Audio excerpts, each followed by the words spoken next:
I numeri in questo caso pesano di più perché dietro a ogni caso di crisi aziendale ci sono famiglie e persone e il 2013 è stato un altro anno nero per il lavoro in Veneto. Il rapporto di Veneto Lavoro fotografa l'ennesimo anno di crisi, il sesto consecutivo in cui il PIL del Veneto si è contratto di un altro 1,6%, perdendo un ulteriore 1,8% delle imprese attive, 8.000 aziende in termini assoluti. Nel 2013 ci sono state oltre 10.000 aziende interessate da fallimenti e liquidazioni, mentre le nuove aperture di crisi aziendali sono state quasi 1.500, con più di 4.200 lavoratori coinvolti. In tutto si sono persi 18.600 posti di lavoro solo per i lavoratori dipendenti.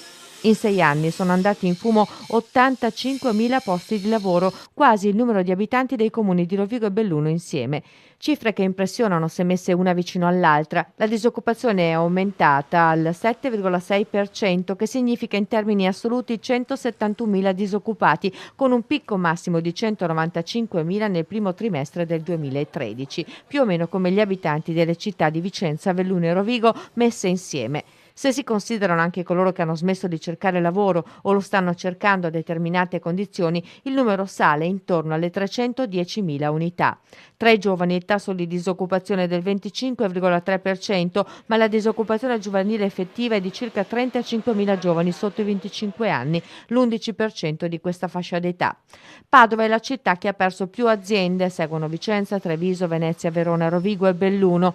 All'interno di questo la fotografia che ci permettiamo è quella di vedere anche quali sono i settori strategici e che continuano a tenere: agroalimentare, vitivinicolo, e quelli che sono in sofferenza. Pensiamo allo sport system, che è uno dei nostri settori di grande punta. Vediamo anche nella fotografia chi sono i lavoratori che hanno più difficoltà, gli over 45, quelli con pochi titoli, e chi invece riesce a trovare capacità di rioccupazione. Ecco, questa fotografia ci permette di fare le politiche del Veneto, augurandoci ovviamente che questa minima ripresa che vediamo sia continuativa. In questo panorama desolante, l'unico dato rassicurante è quello che riguarda la tendenza per il 2014, iniziato con qualche segnale positivo, segnali che erano già evidenti nel secondo semestre del 2013.